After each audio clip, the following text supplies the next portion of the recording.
Hello everybody, today I'm gonna take a look at some laptops that are compact and portable and that you can travel easily with.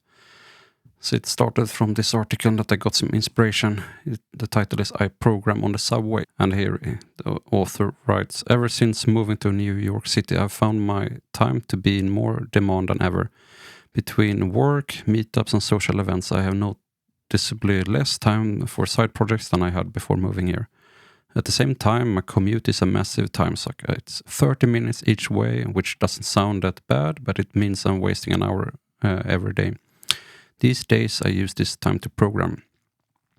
And yeah, I think that's a very smart way to spend your time. And I'm a little bit interested in what laptop is suitable for that. And that's what we will look at later, but we will read through here and see what the author says. You don't get much, but that's good. On the subway, I'm missing a lot of my normal setup. I don't have multiple monitors or a fancy keyboard. I don't even have an internet connection. I don't mind this, though. In fact, I think the lack of distractions is quite beneficial to my focus. The only thing that I can do is the exact thing I'm working on. And yeah, this I can agree with. I think I'm the most productive, like either in the morning when nobody else is awake, so I don't get like Teams notifications, and or if I'm like on a bus or somewhere remote, like on an airplane or something where I don't have like internet connection or it's poor connection, and or it's the weekend, or yeah, when I'm not distracted and not getting notifications, then I think I'm the most productive. So I understand this with not even having an internet connection, that it can actually be good for your productivity. And if you really do need an internet connection, most subway stops have free Wi-Fi, and I found there's enough time to connect and briefly use the connection without getting off the train. I've done this before to download a package or quickly check some documentation. I wonder why he doesn't like do a hotspot from his phone, but yeah. You might not even get enough to run your code. A lot of my side projects involve low-level embedded code. Generally, I don't bother writing simulators for my hardware, so when I'm on the subway I can test my code beyond checking that it compiles. I'm generally a big proponent of a fast edit, compile, run cycle, but being forced to think deeply about your code and what it will do can be helpful. If I was doing this all day, every day, it might be an issue, but it's only for an hour a day or so. I don't think it's that bad. Yeah, I think that's also smart that you're a bit forced to think through what you're doing. You can't use 100% of your thinking capacity. The non-ideal environment of the subway means I can't use my brain fully. Keeping complex state machines in my head is risky because it's very easy, for example, a loud noise to cause it to disappear immediately. In practice, I don't find this to be much of an issue because even complicated projects have a lot of busy work to do. Daemons I write need a systemd service created, and the NIX packaging, embedded devices need their hardware initialized, etc. In the rare case I have nothing to do but something very complex, I generally keep my laptop in my bag and instead sketch out a diagram on a piece of paper of what I need to build and how I plan to build it. I always keep a small notebook in my bag for this reason. It's probably safe. My friends often joke that they are surprised my laptop hasn't been stolen yet. In practice, I think it's probably a pretty unlikely thing to happen. My laptop is a cheap ThinkPad that I bought used on eBay a few years ago for a few $100s. If someone wanted to steal it, they would have to do it at a station where they could immediately get off the train. I think, though, that this would be risky, given that subway stops generally have a lot of people getting on/off the train in the first place. So I'm not going to worry about it too much. If it does happen, it's a relatively simple matter of buying a new ThinkPad and rebuilding NIX from my config. Thank you, NIX. So I think this is smarter what he has done, to buy cheap ThinkPads on eBay. That's actually what I've done in the past. Two of my previous ThinkPads, I bought them on eBay, also used. You can get very good machines for very, very little money in that way. And I have also worked on the subway or on the bus, and I've never had any issues like with theft. So guess it depends on where you live, but I haven't worried about that. You can make friends. I have good conversations with strangers who have asked about what I'm working on. I think in general being a little weird is a good strategy to make friends, and programming in public has the additional benefit that you attract other people who like to program. Plus you give them something to talk to you about. This has never happened to me. I think it also depends on where you live. Like in Sweden, you often don't like speak with strangers. So I think, yeah, depends on your environment. You need a seat for now. The subway is busy, and especially during rush hour, it can be tricky to find a seat. Sometimes right now, this is the biggest limitation for me. It really sucks to be excited to work on something and then have to put it off because no seats are free. And that's the same issue I have from time to time here in Stockholm. That depending on when you take the subway, it might be very full and then you need to stand, and then I wouldn't be able to work. Currently I'm working on fixing a split keyboard to my pen so that I can program while standing up. There are existing products that are essentially a pair of glasses with a screen inside of them, which I would use as my display. This will give me more opportunities to program, although at the cost of looking a lot weirder. I never heard of this, but sure. Maybe that's a solution. You should program on the subway. If any part of this post resonates with you, you should program on the subway. It might feel weird at first, and it might take a bit of practice to get into a flow state, but I think it's worth it. Being resilient to distractions is a good skill to have outside of the subway too. I agree a lot of the sentiment in this article, and yeah, I'm inspired to get a more suitable laptop for travel and small environments. It was also shared on Lobsters. Somebody here who used to do a lot of program on the bus to and from work. Somebody mentioning that he has a GDP micro PC. So that's one I've looked at and I'm a bit interested in. Here we see somebody thinking his 14-inch laptop is a bit too large. I haven't really had an issue. I've had 13 and 14-inch laptops. It has worked, but sometimes it can be a bit crammed. But for me, I think it works. But if you have somebody next to you, sometimes it's a little bit difficult with your shoulders and be able to reach the keyboard properly. So like that's one reason I would like to have something smaller. Like especially on an airplane, then it's very difficult, I think, to program. But let's look at hacker news. Somebody here talking about reading books instead. That's also a way. Here somebody's telling that he got a lot of done on his commute. He also learned to play a piano. That's impressive. Here we have also somebody who bought a GDP Micro. It runs Linux fine, and it has been a fun experience of having a quote-unquote real computer with me much more often than I would otherwise would. My version of programming on a subway has been programmed on a park bench. It fits in a jacket pocket or even the back pocket of some of my pants. The keyboard is tiny but easy enough to use with thumbs or with some practice. Two-handed touch typing on a flat surface. Somebody asking if it's actually decent for typing on. So that's also like my question about these pieces, if they are actually good to type on. Here also tells that it's surprisingly good. I wouldn't want to type on it all day long, but it works pretty well for me. I just did a cold typing test, not having typed on it in a few days, and got 55 words per minute. They normally can do over 100.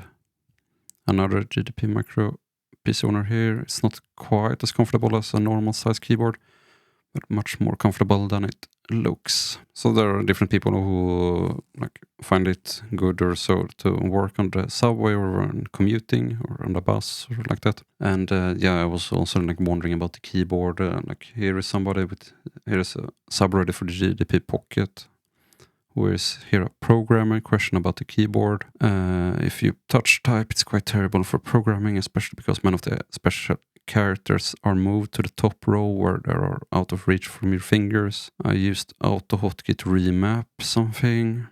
I owned Pocket 2. It was a pain to work on its keyboard longer. For me, the lack of the right alt for natural characters switch was the biggest pain. I mapped left Windows key to be right alt.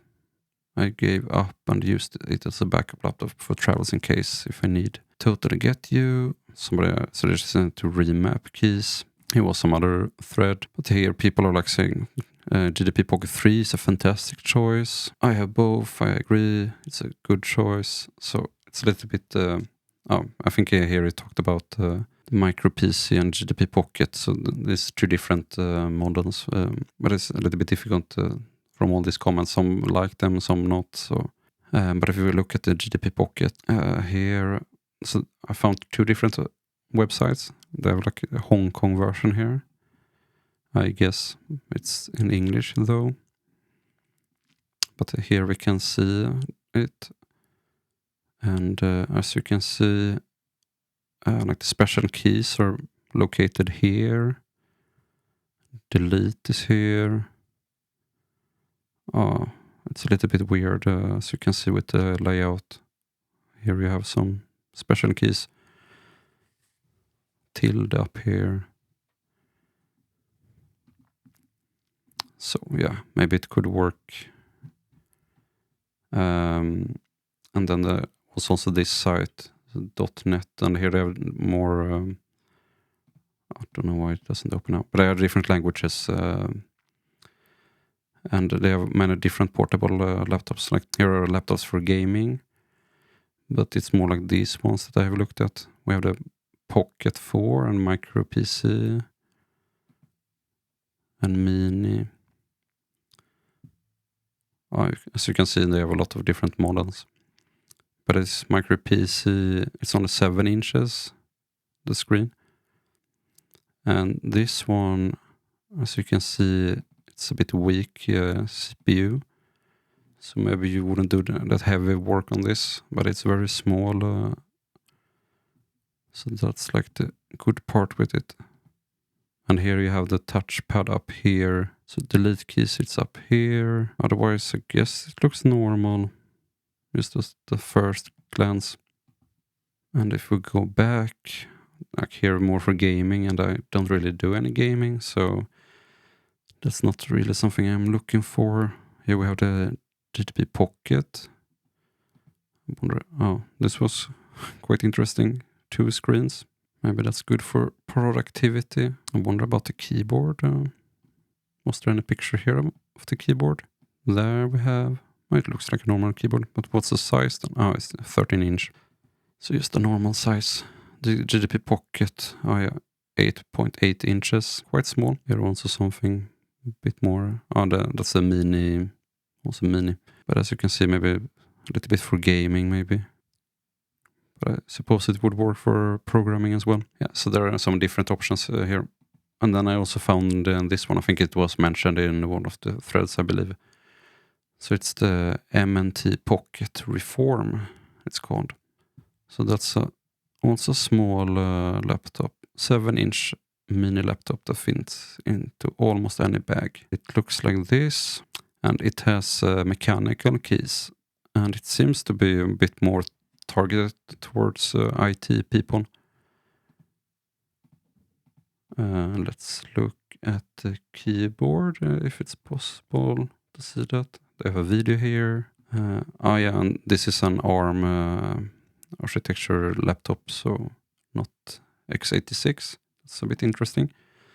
I haven't used an ARM Linux laptop before, so I don't have an experience of that. So I don't know how difficult or easy it is to find software that works there. An HD screen, that's good, but I would like to see the keyboard. We can take a look first on this video. There they like showcase it a little bit that it's towards like IT people. Versatile and open hardware. This is MNT Pocket Reform. This robust 7-inch mini laptop is designed to keep you company wherever you go. Equipped with a micro... Doing some coding here. So, like, that's what they use in their marketing. And backlit mechanical keyboard, you can finally experience... Yeah, and a mechanical keyboard. Effortless typing on a mobile device. Easily edit your documents and present them on an external display. Or relax on your couch and enjoy some retro games. Designed for Linux, whether you are a beginner or Linux mentioned. An advanced user, Pocket Reform adapts to your preferences. Stay connected with cellular modem support. And like this is what I envision, to easily be able to take it with me and being able to work on like a bus or subway or so. Anytime, anywhere. Pocket Reform is highly modular and designed for longevity. Take it apart, customize, and upgrade it with the support of the MNT community. With full root access, you are... But as you can see, it's very tiny. But yeah, you need to sacrifice something if you get this form factor. ...your device and your personal data. Pocket Reform delivers open computing autonomy. You have access to full documentation, source code, and schematics. MNT Pocket Reform, your entire digital life in your hands. It mentioned Raspberry Pi here. Not sure if it is based on Raspberry Pi or not, or if they're just showing some other schematic. But anyways, I think it looks quite interesting. Let's just quickly look at the other video that was here. See what this is. MNT Pocket Reform Teardown.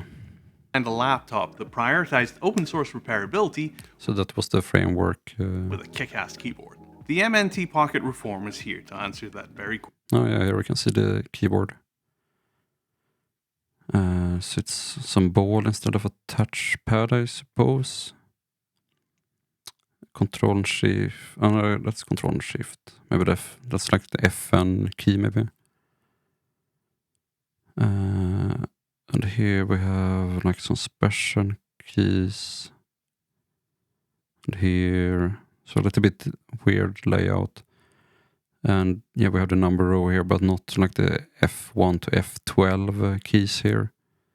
Those would be handy to have when doing some coding. Some like IDEs use that for like stepping through your code and building and stopping and starting. But maybe, I haven't checked, but maybe this is FN key and maybe you can use it with some other row or something. I don't know how they have made this. But yeah, you're not going to get the full-size keyboard with this form factor, so I think it's quite cool.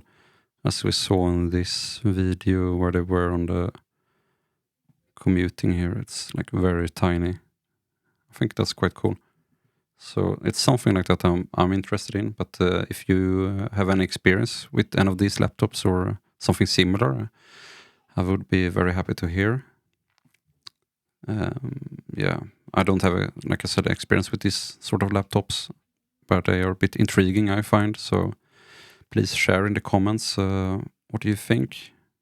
Here we can see the price, €1,200 for this. Oh, I don't know if it's much or so.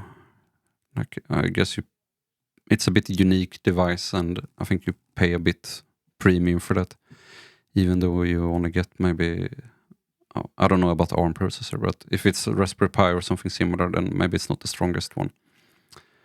So if you value portability, then maybe it's worth it. I think it's very cool. So yeah, like I said, please share in the comments if you have experience with any of these laptops, and we'll see each other another time. Bye bye!